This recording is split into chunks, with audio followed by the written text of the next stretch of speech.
경제학 강사 한원영입니다. 이번 시간에는 2024년 공인노무사 문제를 풀어보도록 하겠습니다. 자, 1번 문제는 재와 X의 시장 균형에 관한 설명으로 옳지 않은 것은 핵심 키워드는 시장 균형이 되는 것입니다. 자, 시장의 균형이라는 것은 더 이상 가격과 거래량의 변화가 없는 상태를 찾는 것이죠. 균형을 찾는 과정은 왈라스적 모색 과정도 있고 마샬의 모색 과정도 있습니다. 그러나 흔히 쓰이는 것은 왈라스적 모색 과정이 되는 거죠. 초과 수요가 있을 때는 가격이 상승하는 것이고 초과 공급이 있을 때는 가격이 하락하는 것입니다. 그것만 머릿속에 넣어두시면 되는 것이죠. 그리고 수요가 증가한다. 곧 많이 사려고 하면 거래하는 양은 증가하게 되는 겁니다. 사람들이 안 사려고 하면 거래량은 줄어들게 되는 거죠. 또 공급자들이 많이 팔려고 한다면 공급 증가라면 많이 거래가 되는 것이고요. 또 공급을 하지 않겠다, 공급을 줄이겠다라면 거래량은 줄어드는 것입니다. 그것만 핵심으로 생각하셔가지고 지문을 파악하시면 됩니다. 자, 그러면 1번 수요의 감소와 사람들은 안 사려고 하는 거죠. 공급이 증가, 판매자들은 더 팔려고 하는 거예요. 초과 공급이 발생하는 겁니다. 그렇다면 가격이 하락할 것이라는 것은 예상할 수 있지만 누가 더 많이 팔려고 하는지, 누가 더 안 사려고 하는지 그 절대적인 크기는 알 수가 없기에 거래량이 어떻게 되는지는 알 수가 없습니다. 자, 2번 수요와 공급이 동일한 폭으로 감소했다면 안 사고 안 팔려고 하는 거죠. 그렇다면 초과 수요가 변화가 없으니 가격은 변화하지 않을 것입니다. 또 생산 요소 가격의 하락이라는 것은 공급을 증가시키는 거죠. 공급이 증가한다면 거래량은 당연히 커지겠고요. 수요의 증가와 공급의 감소가 발생하면 초과 수요가 발생하는 것입니다. 그렇다면 가격은 상승하게 되는 것이고요. 또 수요와 공급이 동시에 증가하게 된다면 수요자들은 많이 사려고 하고 공급자들은 더 팔려고 하는 겁니다. 그렇다면 거래량은 증가할 수밖에 없죠. 따라서 답은 옳지 않은 것은 1번이 되는 것입니다. 자, 두 번째 문제. 소비자 잉여와 생산자 잉여가 키워드입니다. 소비자 잉여와 생산자 잉여에 관한 설명으로 옳은 것을 모두 골라보자 라고 하면서 기역에는 가격 상한제, 니은에는 최저임금, 그리고 디귿에서는 공급곡선이 완전 탄력적이다. 이러한 용어들이 등장을 합니다. 자, 그러면 기본적인 내용을 한번 살펴보죠. 소비자 잉여라고 하는 것은 소비자가 최대한 지불하려고 하는 의사에서 실제로 지출한 금액을 빼는 거죠. 따라서 소비자들이 거래에서 얻는 이득이 되는 것입니다. 또한 탄력성을 이용해야 되는데 수요의 가격 탄력성이 크다라고 하는 것은 이 거래에 아쉬움이 없는 거죠. 가격이 조금이라도 올라가면 난 이거 안 사겠다. 다른 시장 가서 다른 재화나 서비스를 거래하겠다. 그러니 수요의 가격 탄력성이 크면 클수록 거래에서 얻는 이득은 작게 되는 것입니다. 생산자 잉여라는 것은 실제 받은 금액에서 비용을 뺀 거죠. 나중에 이제 가변 비용이라고 하고 준지대라는 표현도 쓰게 되는 겁니다. 역시 공급자들의 가격 탄력성이 크면 클수록 여기에서 거래하는 것에 아쉬움이 없는 거죠. 조금이라도 가격이 올라가면 여기에서 더 팔려고 하지만 가격이 조금이라도 떨어지면 여기에서 안 팔고 다른 시장에 가서 거래를 한다는 얘기죠. 따라서 공급의 가격 탄력성이 크면 클수록 거래에서 얻는 이득은 작아지게 되는 겁니다. 탄력성을 이용하시면 되는 거고요. 자, 그 다음엔 이제 가격 하한과 가격 상한이라는 것이 있습니다. 자, 이쪽 그래프를 보시게 되면 수요 곡선이 있고 공급 곡선이 있습니다. 그리고 원래의 균형이 있게 되는 거죠. 그런데 이제 누군가가 어느 가격 밑으로는 거래하지 말아라 라고 하는 것이 유효한 가격 하한이 되는 거죠. 그렇다면 초과 공급이 발생하고요.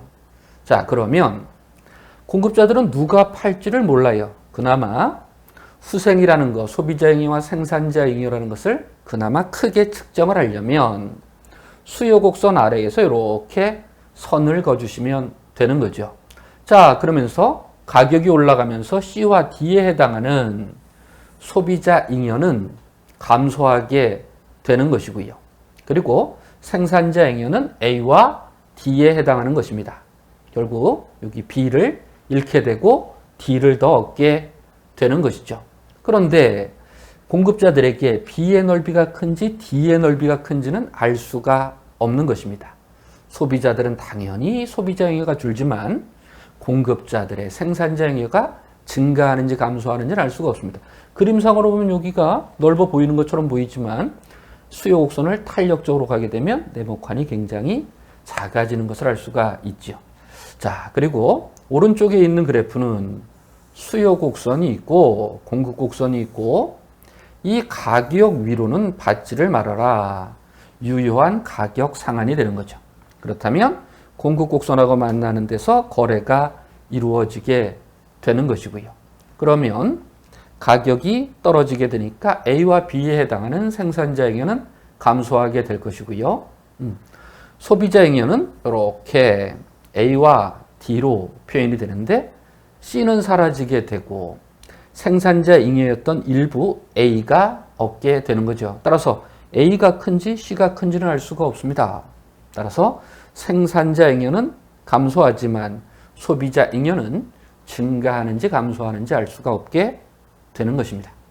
자, 이렇게 이제 정리를 하게 되면 기업 시장 균형보다 낮은 수준에서 가격 상한제를 실시하면 유효한 가격 상한이 되는 것이고 생산자 잉여 일부분이 소비자 잉여로 이전되는 것입니다. 또 니은 최저임금을 시장 균형보다 높은 수준에서 설정하게 되면 이건 가격 하한이 되는 거죠. 생산자 잉여가 증가하는지 감소하는지 알 수가 없다고 말씀드렸습니다. 디귿 만약 공급 곡선이 완전 탄력적이면 탄력성 말씀드렸죠? 탄력적이면 탄력적일수록 거래에 아쉬움이 없다. 따라서 거래를 하더라도 남는 게 없다. 따라서 완전 탄력적이면 생산자 잉여는 0이 되는 것입니다. 자, 그럼 또 이제 세 번째 문제로 갑니다. 시장 실패가 키워드가 되는 거죠. 시장 실패가 발생하는 경우로 옳지 않은 것은 그러면 시장 실패가 무엇인지를 생각해야 되겠죠. 뭐 여러 가지가 있지만 미시적인 차원에서는 효율적인 자원 배분 또는 공평한 소득 분배가 시장에서 이루어지지 않는 것이죠. 네. 효율적인 자원 배분, 균등한 또는 공평한 소득 분배가 시장을 통해서 실현되지 못한다. 따라서 시장 실패가 발생하게 된다면 정부의 시장 개입에 대한 이론적 근거가 되는 것이죠. 그런데 시장 실패가 일어났다고 해서 정부가 반드시 뛰어드는 건 아니죠. 그냥 필요 조건입니다. 시장 개입의 필요 조건이 되는 것이고요. 그러면 시장 실패는 무엇이 있는가? 공급 측면에서 불안정 경쟁도 있고 수요 측면에서 불안정 경쟁도 있게 되는 거죠. 일단 공급 측면에서 불안정 경쟁은 한계 비용보다 높은 가격을 받게 되는 거죠. 비효율이 발생하게 되는 것입니다. 그럼 수요 독점에서는 소비자들은 얻는 한계 편익이 있는데 공급자들에게 주는 가격이 낮은 거죠. 이것이 또 수요 독점에서의 비효율이 되는 것이죠.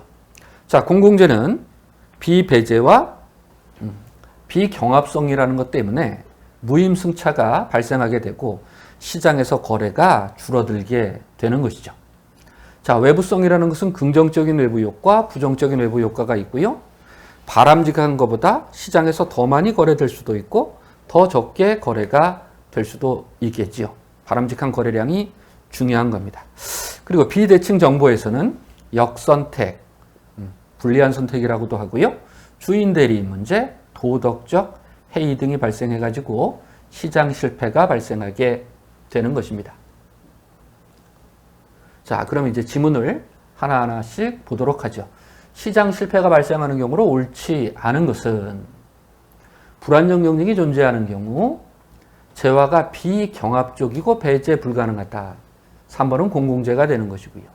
전력 생산에서 발생하는 대기 오염 물질의 피해 비용이 전기요금에 반영되지 않는 경우 외부성에 해당하는 것이고요. 또 다섯 번째는 역선택, 도덕적 해이, 이런 것들은 비대칭 정보라고 말씀드렸습니다. 그렇다면 이제 문제는 2번인데 규모에 따른 수학 체감 현상으로 자연 독점이 발생한다. 자연 독점이라는 것은 규모의 경제고 평균 비용이 떨어지게 되는 것이죠. 그렇다면 기술적인 문제에서는 규모에 따른 수학 체증이 되는 것이죠. 이 표현도 잘못됐고요. 아니면 앞에서 규모의 경제 현상으로, 규모의 경제는 비용 측면이니까 자연 독점이 발생한다. 자, 흔하게 독점이면 불안정 경쟁이다. 그래서 시장 실패다. 이렇게 말씀하시는데 자연 독점일 때 한계 비용 가격 설정을 하게 된다면 효율적인 자원 배분은 가능하게 되는 것입니다. 따라서 2번 지문은 여러 가지로 문제가 많은 것이죠. 자, 그 다음 생산함수 문제입니다. 생산함수라는 것은 기술적인 특징을 살펴보게 되는 것이죠. 그런데 2K 플러스 L만 있으면 선형의 생산함수다. 등량선은 우하향하는 직선이다. 그런데 루트가 씌워져 있네요. 자, 그래도 우하향하는 등량선은 변화가 없습니다.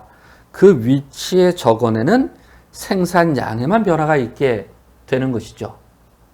따라서 한계기술 대체율은 일정하게 되는 것이고, 그리고 비용 측면이나 기술적인 측면에서 노동이면 노동, 자본이면 자본 둘 중에서 하나만 투입할 수도 있게 되는 것입니다.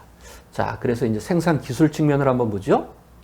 첫 번째 생산 기술에서는 IRS냐, CRS냐, DRS냐, K차, 동차 생산함수를 이용해 가지고 규모에 대한 보수를 측정할 수가 있게 되는 것이죠.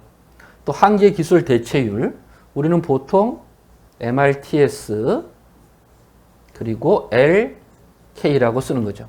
항상 영어는 뒤에서부터 해석하는 겁니다. 자본의 수로 표현하는 노동의 한계 기술 대체율이라는 거죠. 정의를 정확히 하셔야 됩니다. 이 이야기는 노동 한 단위와 자본 몇 단위가 대체되는가, 그 표현이 되는 것이고요.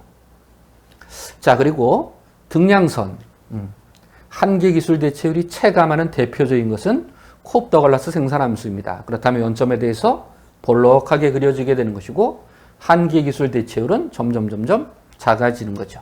하지만 선형이라든가 거기에 제곱을 한다, 거기에 루트를 씌운다. 그렇더라도 등량선은 우하향하는 직선의 형태로 나타나게 되고 한계 기술 대체율은 변화가 없는 일정한 수가 되는 것이죠. 자, 그럼 이제 지문을 보면서 옳고 그름을 따져보자고요. 생산함수는 규모에 대한 수학 불변이다. 자본을 4배, 노동을 4배 되면 생산량은 2배가 되는 겁니다. DRS, 수학 체감이 되는 것이고요. 자, 그리고 이걸 그래프로 제곱을 해서 하시는 분들인데 그러지 마시고 루트 일단 벗기시고 노동 한 단위를 투입할 때 자본은 2분의 1 단위 감소하면 쌤쌤이 되는 거죠. 따라서 노동 한 단위를 투입할 때 자본 2분의 1 단위를 줄여야 된다. 한계기술 대체율, 등량 곡선의 기울기는 마이너스 2분의 1 또는 2분의 1이라고 하셔도 됩니다. 얘는 절대값으로 표현을 하죠. 자, 그리고 더하기 선형으로 연결된 것은 완전 대체 관계입니다. 노동이면 노동, 자본이면 자본 둘 중에서 하나만 투입할 수가 있게 되는 것이죠. 또 선형의 변형이니까 한계기술 대체율은 불변이 되는 겁니다. 자, 따라서 4번 말씀드린 것처럼 저렇게 선형으로 연결되어 있고 루트를 씌우던 제곱을 하던 등량선이 우하향의 직선이라면 비용을 최소화하기 위해서 하나의 생산 요소만 투입할 수가 있게 되는 것입니다. 자, 5번은 이제 독점 이윤에 해당하는 것을 찾는 것이죠. 자, 그러면 독점 이윤을 구하기 위해서는 수요 곡선을 파악하고 역수요로 바꿔주는 것이 중요하죠. 그리고 연습을 많이 하셨을 테니까 MR은 절편은 똑같고 기울기가 2배가 되는 것이죠. 여기 위에 한계 비용을 올리고 생산량을 찾고 수요 곡선에서 가격을 찾는 것입니다. 자, 그러면 수요 곡선은 200-8Q. 200-4Q에서 MR은 200-8Q가 되는 것이고요. 평균 비용이 주어져 있으니까 Q를 곱한 다음에 20 플러스 Q 제곱이 되는 거죠. Q로 미분을 하게 되면 한계 비용은 2Q가 되는 것입니다. 따라서 한계 수입 200-8Q와 2Q를 같게 하도록 한다면 독점 기업은 20개를 공급하게 되는 것이고 수요 곡선에다가 넣게 된다면 가격은 120이 되는 거죠. 요까지는 이제 보통 다 비슷하게 할 것입니다. 그런데 이제 여기서 이윤을 구할 때 어떤 분들은 20개를 120원에 판다, 240 빼기, 그리고 20을 총 비용에 넣는다, 20 더하기 20의 제곱, 400.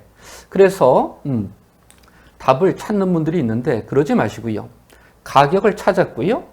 그리고 수요 곡선은 눈에 딱 보이니까 20을 바로 넣게 된다면 평균 비용은 21이라는 걸 알 수가 있습니다. 그리고 곱하기 20을 하게 되는 거죠. 자, 근데 여기서도 이걸 또 99에다가 이걸 곱하는 분들도 있는데 그러지 마시고 100에서 그냥 20을 한번 뺀다고요. 그럼 100이 남죠? 2000이요. 하나를 덜 뺐으니까 2000에서 20만 빼도록 이렇게 계산을 쉽게 하셔도 상관이 없습니다. 그런 건 트릭이니까 계산하실 때 한 번씩 써먹을 수 있으면 좋겠습니다.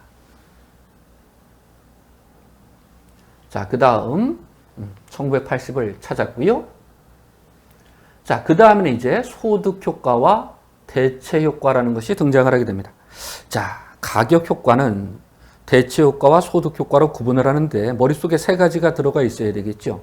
보통제이며 정상제, 보통제이며 열등제, 보통제이면서 정상제 열등제, 그리고 이제 나머지 하나는 기펜제가 되는 것입니다. 기펜제는 정상제와 열등제를 구분하지 않죠. 왜? 기펜제는 다 열등제가 되는 것입니다.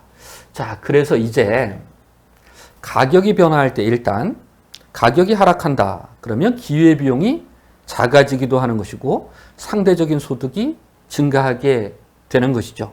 그러면 기회비용이 작아진다. 그것은 대체 효과로 따지는 것이고 상대적인 소득이 변화한다는 것은 소득 효과로 따지시는 거지요. 자, 그런데 이제 문제는 뭐냐면 보통제이며 정상제일 때는 대체 효과로 증가, 소득 효과로 증가하게 되는 것이죠. 그러나 가격이 하락할 때 보통제이며 열등제는 대체 효과로 증가, 소득 효과로 줄어드는데 대체 효과가 더 크기 때문에 가격 효과로는 늘어나게 되는 거죠. 그러나 기펜제는 대체 효과로는 조금 늘어나고 소득 효과로는 많이 감소하게 되니까 가격이 하락할 때 선택하는 양은 줄어들게 되고 우상향하는 수요 곡선이 나타나게 되는 것입니다. 자, 그러면 가격이 하락할 때 기펜제는 대체 효과로는 늘어나지만 소득 효과로는 더 감소해서 수요량은 감소합니다. 이것은 옳은 표현이 되는 것이고요. 두 재화가 완전 보완이다. X재하고 Y재가 꼭 안성맞춤으로 있어야 된다.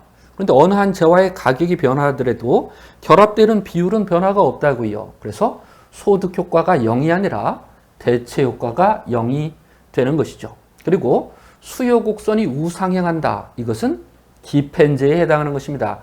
열등제라고 하더라도 보통제, 열등제일 수도 있는 거죠. 그것은 우하향하는 수요 곡선이 되는 것이고요. 정상제는 대체 효과로도 늘고 소득 효과로도 늘게 되는 것이죠. 따라서 니은하고 디귿은 옳지 않게 되는 것입니다. 자, 7번 문제는 딱 보면 개인 문제라는 걸 알 수가 있고 내시 균형을 찾는 것이라는 것을 알 수가 있습니다. 자, 그러면 일단 내시 균형이라는 것은 상대방의 전략에 대해서 내 자신이 대응을 해야 되는데 그 대응이 더 이상 변화가 없을 때 내시 균형이라고 하는 것이죠. 그러나 우리는 보통 순수 전략 내시 균형을 보통 찾게 되는 거죠. 그러나 순수 전략 내시 균형은 존재하지 않을 수도 있습니다. 원래 내시 균형은 혼합 전략 내시 균형을 이야기하는 겁니다. 근데 보통 시험에서는 순수 전략 내시 균형이 나오게 되는 것이죠. 이런 것들은 바로 보수 행렬을 보면서 찾을 수가 있습니다. 자, B국이 높은이라는 걸 선택할 때는 A국은 높은으로 대응을 하게 되는 것이고요. B국이 중간으로 나온다면 A국도 중간으로 대응하게 되는 것이고요. B국이 낮은 걸로 전략을 선택한다면 A국은 중간으로 선택을 할 겁니다. 예. 그리고 또 여기 하나도 선택되지 않는 게 있죠. 예, 이것들은 소거하셔도 상관이 없습니다. 자, 이거는 이제 B국 입장에서 볼게요. A국이 높은 걸로 한다. 낮은 걸로 대응한다. A국이 중간으로 나온다. B국은 중간으로 대응하는 것이죠. 네, 그럼 벌써 이제 답은 끝난 거죠. 네, 왜? 아래쪽은 할 필요도 없습니다. 여기엔 동그라미 친 것이 없지요. 네, 따라서 3번 A국도 중간 보조금, B국도 중간 보조금을 선택하게 되는 것입니다. 자, 그 다음 8번 완전 경쟁 시장에서 기업의 평균 가변 비용이 있고요. 근데 키워드가 뭐냐면 손익분기점 그리고 조업 중단점에 해당하는 것입니다.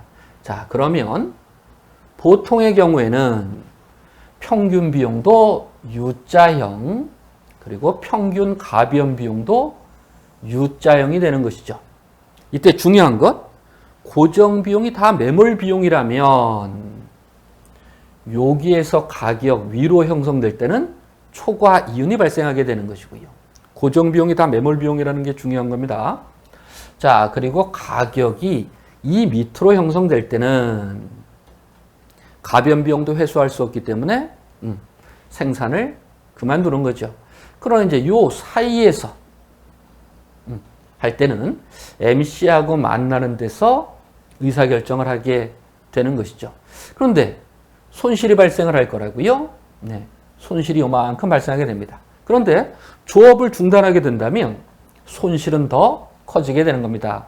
왜냐하면 고정 비용이 다 매몰 비용이라는 것 때문에 그렇습니다. 예, 요거만 꼭 하시면 되죠. 따라서 평균 비용의 가장 아래쪽은 초과 이윤이냐 손실이냐를 알려주는 것이고, 그리고 평균 가변 비용의 가장 아래쪽은 생산활동을 하느냐 조업을 중단하느냐, 예, 그것을 표현하는 거죠. 자, 그러면 일단 평균 가변 비용이 주어져 있을 때 U자형이 아니네요. 3Q 플러스 5로 주어져 있습니다. 그렇다면 5가 가장 아래쪽이니 그것만 하나 이제 생각하시고요.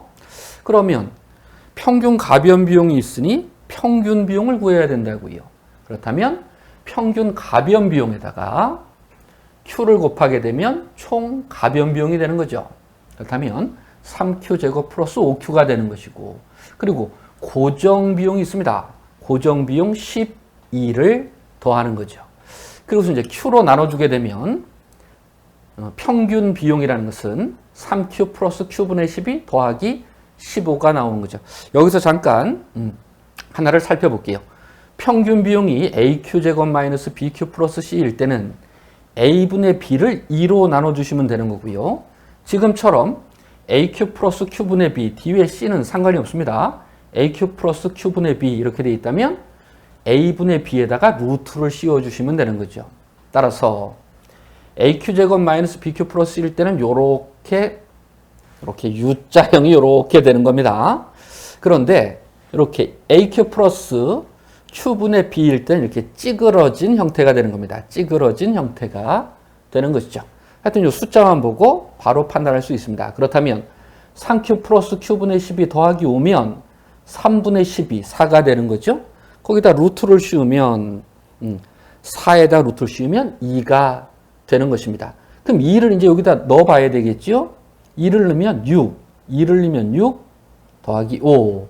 따라서 평균 가변 비용의 가장 아래쪽은 17이 되는 것입니다. 따라서 5하고 17만 찾으시면 되는 것이죠. 자, 이렇게 해결하시면 됩니다. 자, 9번 문제를 한번 보도록 하겠습니다. 이건 조금 까다로운 문제였죠. 기업 A, B는 생산 한 단위당 폐수 한 단위를 방류한다. 어쩌고 저쩌고 나오는데 어차피 생산자들은 오염물질이 나오게 돼 있어요. 그것을 다 그냥 방류할 수 있지만 정부에서 A기업, B기업 너네들은 앞으로 50씩만 폐수를 방류할 수가 있다. 그렇다면 A하고 B는 비용이 작을 때는 자기 비용으로 폐수를 줄이려고 하지만 비용이 이제 커질 때는 상대방하고 거래를 하게 되는 거죠. 네, 그래서 이제 폐수 방류권을 거래할 수가 있습니다. 자, 그럼 일단 그림을 한번 살펴보도록 하겠습니다. 일단 자, A기업의 MAC를 한번 그려봤습니다. 한계 저감 비용을 그렸고요. B기업의 한계 저감 비용도 줄였습니다. 자, 그런데 A기업 한번 볼까요? 여기서부터 이제 오염물질을 줄여 나가야 되는 겁니다. 그런데 자신에게 50에 해당하는 게 있으니까 이만큼은 비용을 들이지 않고 갖다 버려도 된다는 얘기죠. 그러면 B기업의 한계 저감 비용은 50이니까 이만큼은 자기 돈으로 하고 나머지는 갖다 방류를 하게 되는 겁니다. 자, 그런데 만약에 여기다가 선을 하나 이렇게 그어놓고 야, B, 내가 요만큼을 더 줄여주는데 요 면적 A와 B에 해당하는 면적을 나에게 주면 안 되겠니? 라고 한다면 사실 A는 요만큼만 비용이 드는데 요거 B를 추가적으로 더 받게 되는 거죠. 네.